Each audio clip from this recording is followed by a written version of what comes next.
Well, good morning, everybody. Happy Wednesday. This is Diane Covington calling from beautiful, sunny California. I know we're in Northern California, and I just hate to brag about this, but I'm sitting in my car about to grab a quick cup of coffee from a coffee place, and it is already 54 degrees and beautiful and sunny outside. So I do feel very, very blessed to have amazing weather.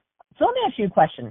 On a scale of 1 to 10, or let's just say 1 to 5, it's a little harder to pick a number, 1 being very, very low, 5 being very high, what would you say your number would be for follow-up? If you had to grade yourself on follow-up, and follow-up, let me classify that, is you meet somebody sharp, you send her a text trying to book her for a facial, or maybe you've given her a sample and maybe you reach out to her once and then somehow the lead kind of gets lost or goes down your texting feed, or maybe you do a skincare class and you forget to even reach out to them after the class. They purchase a few things and you don't reach out to them for a month or two. Like, what would you rate yourself if somebody was watching your follow-up in the last, let's say, 90 days? So all of November, all of December, even all of October, November, December, and part of January. What would you say your follow-up is on a scale of 1 to 5?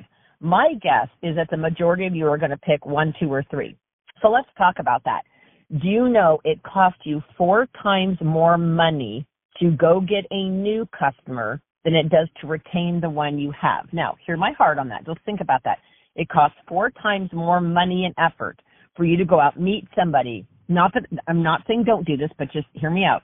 4 times more money and time to meet somebody, get them to respond to your text or your phone call, book them for a facial, sit down and facial with them, versus saying, who do I already have in my clientele that I could build deep and wide? What do I mean by that is maybe you write down the 5 categories: color, body care, skincare, basic skincare type stuff, supplements, and maybe fragrance or men's or whatever.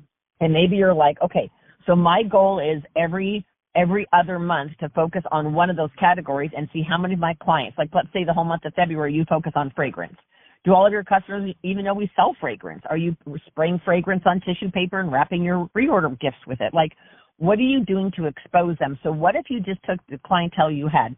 Let's just go conservative, like super, super conservative, and say you've got 30 customers. My first question is, are all 30 on skincare? Probably not. Are half of them on skincare? Maybe not even half. Maybe they bought a charcoal mask and an eye cream, or they bought a micellar water and a satin hands. So if you categorize them, if you just took your PCP list and put SC if they were on skincare, and then G for glamour or M for makeup, whatever coding you want to do, what are they currently buying from you? Because what I will tell you, if they trust you in one area, they'll trust you in other areas. And when they know that they can purchase anything, and if they don't love it, get their money back, it's a great thing. So let me give you some statistics. Okay, 48% of salespeople never follow up with a prospect. Oh my gosh, you have 48%. That's almost half. Meaning you go to do a skincare class, the hostess says, you know what, I think my sister would be great at this. And you're thinking, oh, really? And then for whatever reason, you never follow up with that person about, tell me more about your sister. Who is your sister? Blah, blah, blah. Or you invite somebody to a virtual event. Maybe your national's doing a virtual skincare class. And so, or your director's doing one. And you have somebody on there. She's interested in buying the skincare, but you just literally never follow up. You meet somebody super sharp at a booth event. She says, oh, I've always thought about doing Mary Kay, or I've always wanted to get on a good skincare program. So 48% of salespeople never follow up with a prospect. Okay, now the second thing is 25% of salespeople make a second contact. So they reach out to them twice, and then they stop. So first of all, you got 48 and now 25. So now you're already over 80%. Okay, then 12% of salespeople only make 3 contacts. They try to reach out to them 3 times, and then they stop. So they'll do 3 attempts. And then their comment to me usually is, and I used to think this myself, I'm not judging, I'm just saying I used to think this myself, well, I don't want to bother them. I texted them twice and made a phone call, and at this point they haven't reached out, so I'm assuming they're not interested. Well, what if they never got your text or your email or your voicemail? I literally had this going back and forth with my sister. She has an iPhone. I have a Samsung phone. She said to me, Diane, I've sent that text to you twice. And I said, Janice, look, I'll take a screenshot. No text came through. So I took a screenshot of the last 3 texts she sent me, and those were not the last 3 texts she said she sent me. So how do you know your text even went through? Or maybe they never got voicemail notifications.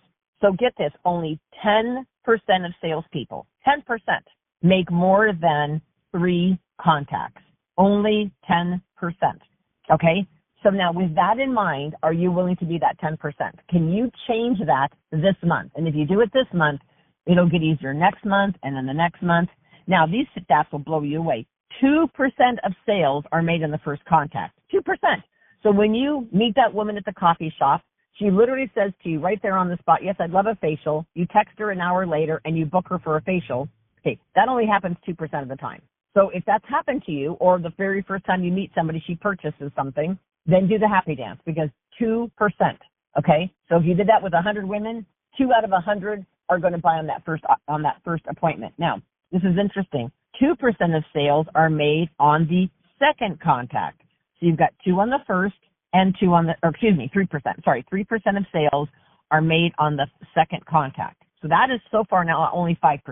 Okay, then you have 5% of sales are made on the third contact. So if you add those all together, that's only 10% of sales are made on the first, second, or third contact. 10%. So again, if you've got people that are buying from you or booking or responding to you within those first 3 contacts, then again, do the happy dance. Now, this will blow your mind. 10% of sales are made on the fourth contact.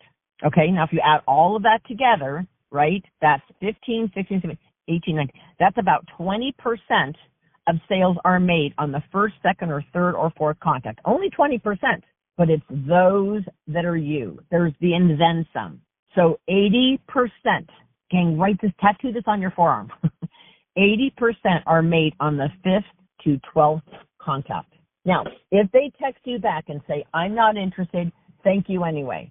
I always text back and I say, really? I usually leave a voice text and I said, are you sure? And then I say, well, who would you like to gift? I have your gift certificate or your spa pampering and your gift certificate. Do you have someone special in your life you'd like to gift it to? And sometimes they'll say, oh yeah, gift it to my sister-in-law or my mother-in-law or my best friend or whatever. And if they say no, thank you, then I say, okay, if you change your mind, I'll hold on to your certificate for another 30 days. I'm not going to chase people. I don't chase people. People chase me. So when someone says that, I'm just grateful that they tell me that now so I can just move on. Okay? But you guys, how many people did you meet September, October, November, December? Just those 4 months. How many women did you meet in stores, in facial boxes, at booth events, at pop-ups, at holiday gatherings? How many of you met? How many people did you meet in that 4-month window, you guys, that you have not yet booked? My guess is it's a lot. So if you decided, you know what, every day for the rest of this month in January, I'm going to reach out to at least 5 people a day, every single day, Monday through Sunday. Well, that doesn't sound like a lot, but every week that's 35 people. So if we've got 2.5 weeks left of the month, that would be 30. So you'd reach out to about 75 people. I bet you'd probably got more leads than that. So 80% are made on the 5th to 12th contact, okay? And yet only 10% of the salespeople make more than 3 contacts. So gang, those are not statistics that are probably surprising to you. Maybe they are, maybe you've never heard those stats before, but I will tell you, there are women out there that have returned Christmas presents or holiday gifts, whatever their holiday is, that have money to spend. They are going on to TikTok and Instagram and looking for influencers that tell them what to buy. They're walking into Sephora, Ulta, Target, Walmart, Nordstrom's, and they're buying from somebody who likely doesn't have the training, doesn't have the product knowledge, and I guarantee you they're not going to do the follow-up. I don't care if you buy at Nordstrom's or you buy at Ulta. They're not going to call you in 2 days and 2 weeks to check up on you. Are you kidding? So that is a service we provide. So when people are asking what your goals are for 2025, say, my goal is to have every one of my customers feel empowered and educated about their skin and what to use and how to use it, and I want them to fall in love with their skin every time they look in the mirror. All right, you guys, I hope you found this helpful. Have a blessed, wonderful day, and make January a record breaker for you.